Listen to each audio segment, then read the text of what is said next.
Hello दोस्तों, कैसे हैं आप लोग। आशा करता हूं कि आप लोग भी बहुत अच्छे होंगे। और आज मैं आप लोगों को केमिस्ट्री का जो है प्रैक्टिस सेट नंबर 9 कराने जा रहा हूं। ठीक है, तो चलिए इसमें हम लोग पढ़ेंगे।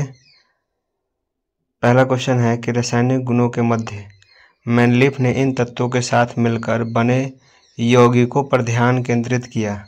रासायनिक गुणों के मध्य मेनलिफ ने इन तत्वों के साथ मिलकर के बने यौगिकों पर ध्यान केंद्रित किया। तो वे तत्व थे हाइड्रोजन एवं ऑक्सीजन।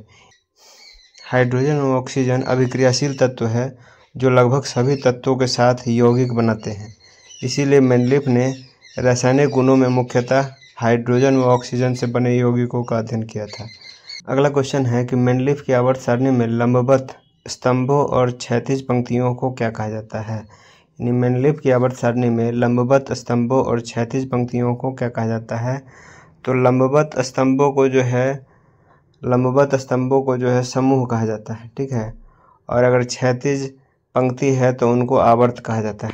ठीक है, रूसी रसायन शास्त्री मेनलिफ ने 1869 ईस्वी में आवर्त नियम दिया, जिसके अनुसार तत्वों के भौतिक व रासायनिक गुण उनके परमाणु भारों के आवर्ती फलन होते हैं। और इस आधार पर मेनलिफ ने तत्कालीन ज्ञात सभी 63 तत्वों को 7 क्षैतिज पंक्तियों एवं 9 ऊर्ध्वाधर कॉलमों में सारणीबद्ध किया। क्षैतिज पंक्तियों को आवर्त एवं ऊर्ध्वाधर तथा लंबवत स्तंभों को जो है वर्ग या समूह कहा गया था। ठीक, अगला क्वेश्चन है कि मेंडलीफ के आवर्त नियम के अनुसार तत्वों को आवर्त सारणी के डैश आधार पर व्यवस्थित किया गया। मेंडलीफ के आवर्त सारणी के नियम के अनुसार तत्वों को आवर्त सारणी में डैश के आधार पर व्यवस्थित किया गया था। तो वह किया गया था परमाणु द्रव्यमान के बढ़ते क्रम के, यानी बढ़ते परमाणु द्रव्यमान के आधार पर जो है तत्वों को सजाया गया था। ठीक है, मेंडलीफ की आवर्त नियम के अनुसार तत्वों और आवर्त सारणी में बढ़ते परमाणु द्रव्यमानों के आधार पर व्यवस्थित किया गया था। यानी जो भी तत्व था उसको जो है परमाणु द्रव्यमान के आधार पर जो है व्यवस्थित किया गया था, और वो भी बढ़ते क्रम में। ठीक है, अगला क्वेश्चन है कि मेंडलीफ का आवर्त नियम किस पर आधारित है। तो मेंडलीफ का आवर्त नियम जो है वो परमाणु द्रव्यमान पर आधारित है। ठीक है, परमाणु द्रव्यमान पर आधारित है। मेंडलीफ का आवर्त नियम तत्वों के परमाणु द्रव्यमान यानी भार पर आधारित है। अगला क्वेश्चन है कि मेंडलीफ की आवर्त सारणी में तत्वों के हाइड्राइड और ऑक्साइड के सूत्र किस स्थान पर लिखे जाते हैं। मेंडलीफ की आवर्त सारणी में तत्वों के हाइड्राइड और ऑक्साइड के सूत्र किस स्थान पर लिखे जाते हैं। तो वह जो है ऊपर की तरफ लिखे जाते हैं। अगला क्वेश्चन है कि मेंडलीफ ने अपने आवर्त सारणी में तत्वों को व्यवस्थित करने के लिए किस मौलिक गुण का प्रयोग किया था। यानी कि मेंडलीफ ने अपने आवर्त सारणी में तत्वों को व्यवस्थित करने के लिए किस मौलिक गुण का प्रयोग किया था। तो वह किया था परमाणु द्रव्यमान। ठीक है, परमाणु द्रव्यमान के आधार पर जो उसने तत्वों को व्यवस्थित किया था। ठीक है, मेंडलीफ ने अपने आवर्त सारणी में तत्वों को परमाणु द्रव्यमान के आधार पर व्यवस्थित किया। मेंडलीफ का आवर्त नियम तत्वों के भौतिक एवं रासायनिक गुण उसके परमाणु भारों के आवर्ती फलन होते हैं। मेंडलीफ ने ही भौतिक एवं रासायनिक गुणों की समानता के आधार पर तत्वों को बढ़ते हुए परमाणु भार के रूप में व्यवस्थित किया था। अगला क्वेश्चन है कि मेंडलीफ की आवर्त सारणी की खोज के समय निम्न में से किस तत्व समूह की खोज नहीं हुई थी। तो वह था उत्कृष्ट गैस, यानी कि नोबेल गैस जो है जिसको 18वें ग्रुप में रखा गया है आधुनिक आवर्त सारणी में, इसकी खोज नहीं की गई थी मेंडलीफ के समय में। तो मेंडलीफ ने वह सिद्धांत खोज निकाला था जिसे पीरियोडिक लॉ यानी आवर्त नियम के नाम से जाना जाता है। और उन्होंने पाया कि अपने परमाणु भार के क्रम में व्यवस्थित तत्वों को नियमित अंतराल पर समान गुणों के आधार पर एक समूह में रखा जा सकता है। मेंडलीफ की मूल सारणी में केवल 63 तत्व ही रखे गए थे। मेंडलीफ की आवर्त सारणी की खोज के समय उत्कृष्ट गैस समूह के तत्वों की खोज नहीं हुई थी। अगला क्वेश्चन है कि मेंडलीफ के अनुसार तत्वों के गुण धर्म उसके डैश के आवर्ती फलन होते हैं। मेंडलीफ के अनुसार तत्वों के गुण धर्म उसके डैश के आवर्ती फलन होते हैं। तो वह होते हैं परमाणविक द्रव्यमान के आवर्ती फलन। परमाणविक द्रव्यमान के आवर्ती फलन। मेंडलीफ के अनुसार तत्वों के गुण धर्म उसके परमाणु द्रव्यमान के आवर्ती फलन होते हैं। अगला क्वेश्चन है कि मेंडलीफ की आवर्त सारणी के अनुसार हैलोजनों की तरह हाइड्रोजन भी डैश के रूप में मौजूद होते हैं। यानी मेंडलीफ की आवर्त सारणी के अनुसार हैलोजनों की तरह ही हाइड्रोजन भी डैश के रूप में मौजूद होते हैं, तो वह होते हैं द्विपरमाणुक अणु के रूप में, यानी डायएटोमिक मॉलिक्यूल्स के रूप में मौजूद होते हैं। मेंडलीफ की आवर्त सारणी के अनुसार हैलोजन की तरह हाइड्रोजन भी द्विपरमाणुक अणु है और एक द्विपरमाणुक अणु एक या विभिन्न रासायनिक तत्वों के केवल 2 परमाणु से बना होता है, जैसे H2 हो गया या O2 हो गया, हाइड्रोजन या ऑक्सीजन। अगला क्वेश्चन है कि निम्नलिखित में से कौन सा डोबेराइनर त्रिक का तीसरा सदस्य है जिसमें लिथियम और सोडियम भी शामिल है। तो डोबेराइनर ने जो है ट्रेड्स लॉ दिया था, उसका तीसरा सदस्य इनमें से कौन है जिसमें लिथियम और सोडियम भी शामिल है, तो वह है पोटेशियम। ठीक है। वुल्फगांग डोबेराइनर ने बताया कि त्रिक के तीनों तत्वों को उसके परमाणु द्रव्यमान के आरोही क्रम में रखने पर बीच वाले तत्वों का परमाणु द्रव्यमान अन्य 2 तत्वों के परमाणु द्रव्यमान का लगभग औसत होता है। ठीक है।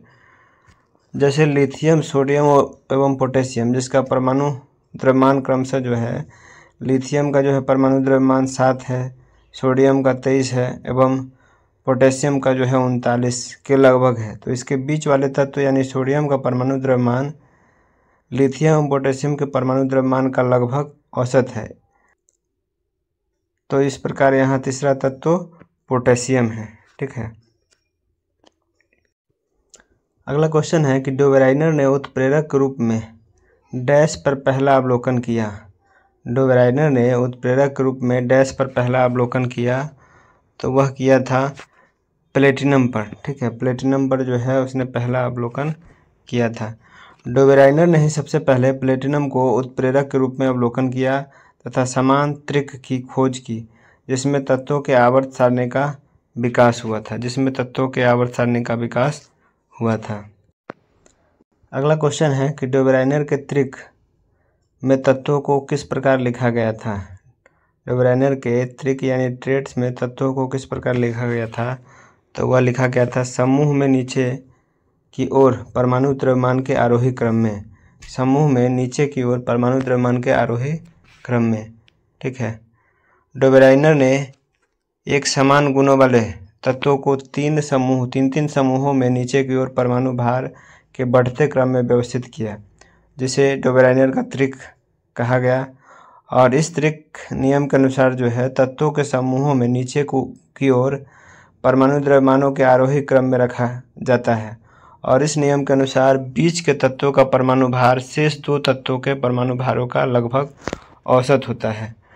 डोबेराइनर ने समान गुणधर्म वाले तत्वों के समूहों में व्यवस्थित करने का प्रयास किया और इसके लिए उन्होंने 3 तत्वों वाले कुछ समूहों की पहचान की। त्रिक शब्द का प्रयोग जर्मन रसायन शास्त्री जोहान्स वुल्फगैंग डोबेराइनर द्वारा किया गया था। ठीक। एक त्रिक में मध्य तत्व पहले और तीसरे तत्वों के औसत परमाणु द्रव्यमान जितना होता है। अगला क्वेश्चन है कि निम्नलिखित में से कौन सा त्रिक डोबेराइनर का त्रिक नहीं है।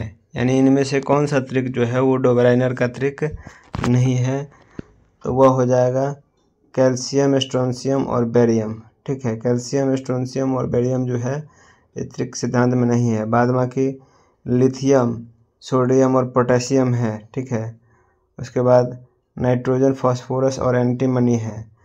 उसके बाद क्लोरीन, ब्रोमीन और आयोडीन है, लेकिन कैल्शियम, स्ट्रोंशियम और बेरियम नहीं शामिल है। ठीक है।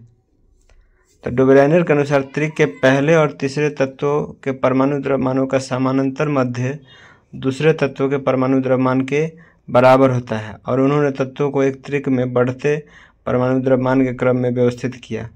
बाद में इस व्यवस्था को दिमित्री मेंडलीफ ने संशोधित किया। अगला क्वेश्चन है कि डोबेराइनर के त्रिक की उपलब्धि क्या थी।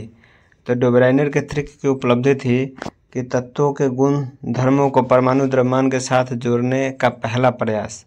तत्वों के गुणधर्मों को परमाणु द्रव्यमान के साथ जोड़ने का पहला प्रयास। डोबेराइनर ने त्रिक नियम के तहत तत्वों के गुणधर्म को परमाणु द्रव्यमान के साथ जोड़ने का पहला प्रयास किया था। डोबेराइनर ने कुछ तत्वों को 3-3 समूहों में रखा था और किसी भी त्रिक के तीनों तत्वों का गुणधर्म समान तथा बीच वाले तत्वों की द्रव्यमान संख्या बाकी दोनों तत्वों की द्रव्यमान संख्या के औसत के बराबर होता था। अगला क्वेश्चन है कि नीचे दिए गए वर्गीकरणों में से कौन सा परमाणु द्रव्यमानों के आधार पर था। तो वह था डोबेराइनर, न्यूलैंड्स और मेंडलीफ। ठीक है, डोबेराइनर, न्यूलैंड्स और मेंडलीफ ने परमाणु द्रव्यमानों के आधार पर तत्वों का वर्गीकरण किया। जॉन डोबेराइनर ने तत्वों और उनके गुणों के आधार पर 3-3 के समूह में विभाजित किया और ये समूह त्रियक कहलाते हैं। इसके अनुसार किसी त्रिक के तत्वों को उसके परमाणु द्रव्यमान के क्रम में सजाने पर प्राप्त समूह में किनारों के तत्वों के परमाणु द्रव्यमान का औसत बीच के तत्वों के परमाणु द्रव्यमान के बराबर होता है। अगला क्वेश्चन है कि न्यूलैंड्स के ऑक्टेव नियम के अनुसार डैश जो गुणों में कोबाल्ट और निकेल जैसा है इन तत्वों में से बहुत दूर रखा गया था। तो वह रखा गया था किसे? फेरस को। न्यूलैंड्स ने कोबाल्ट तथा निकेल को समान गुणधर्म के आधार पर एक समूह में रखा, जबकि आयरन जिसका गुणधर्म कोबाल्ट तथा निकेल के समान ही है उनको इन दोनों तत्वों से बहुत दूर रखा था। अगला क्वेश्चन है कि न्यूलैंड्स, मेंडलीफ और मेयर नामक वैज्ञानिकों का विकास किया था। न्यूलैंड्स, मेंडलीफ और मेयर नामक वैज्ञानिकों ने डैश का विकास किया था।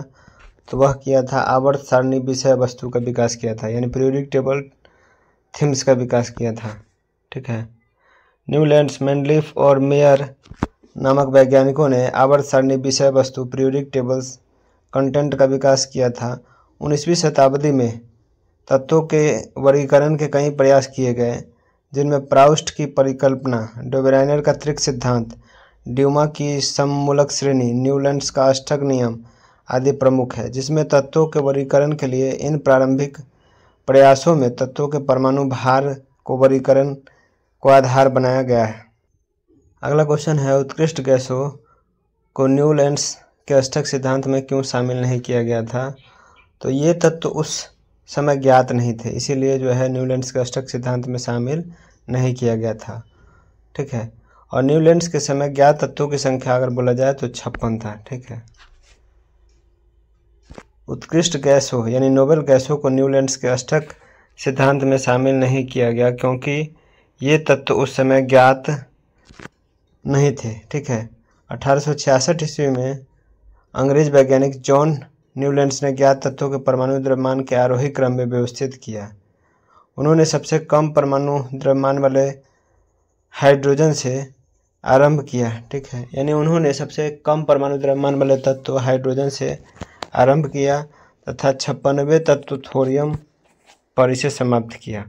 उन्होंने पाया कि किसी एक तत्व से शुरू करने पर अगले 8वें तत्व के गुणधर्म पहले तत्व के समान होते हैं।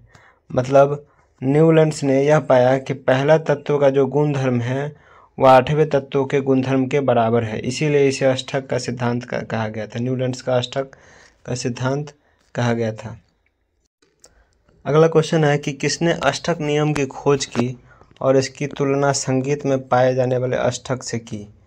किसने अष्टक नियम की खोज की और इसकी तुलना संगीत में पाए जाने वाले अष्टक से की। तो वह किया था न्यूलैंड्स ने। ठीक है, न्यूलैंड्स ने किया था, जॉन न्यूलैंड्स ने। जॉन न्यूलैंड्स ने अष्टक नियम की खोज की जिसकी तुलना उसने संगीत में पाए जाने वाले अष्टक से की। दिमित्री मेंडलीफ ने तत्वों को आवर्त सारणी रूप में वर्गीकरण का प्रतिपादन किया। जोहान जैकब बामर ने हाइड्रोजन परमाणु की बामर श्रृंखला का प्रतिपादन किया तथा जोहान डोबेराइनर ने त्रिक नियम का प्रतिपादन किया था। न्यूलैंड्स ने अपने अष्टक की तुलना संगीत के स्वरों यानी सारे गामा पाधा निसा से किया था। किसी भी तत्व से प्रारंभ करने पर अगले 8वें तत्व के गुण प्रथम तत्व के समान थे, संगीत के अष्टक में 8वें नोट के समान। जॉन न्यूलैंड ने अष्टक नियम की खोज की थी। न्यूलैंड्स द्वारा किन दो तत्वों को एक ही स्लॉट में रखा था, तो वह था कोबाल्ट और निकेल। न्यूलैंड्स के अष्टक नियम का पहला तत्व हाइड्रोजन तथा अंतिम 56वां तत्व जो था वो थोरियम था।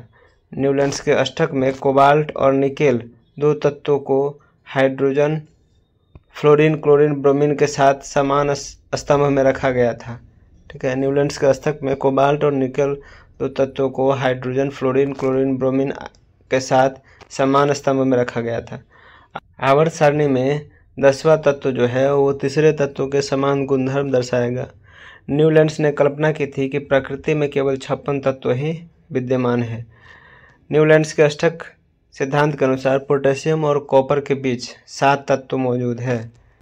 अगला क्वेश्चन है कि इनमें से कौन सा उभयधर्मी ऑक्साइड बनाएगा, यानी इनमें से कौन सा जो है वो उभयधर्मी, जिसको एम्फोटेरिक ऑक्साइड कहा जाता है, बनाएगा, तो वह है जिंक। ठीक है, तो जो धातु अम्लीय और क्षारीय दोनों प्रकार के व्यवहार करते हैं उन्हें उभयधर्मी ऑक्साइड कहते हैं। ठीक है।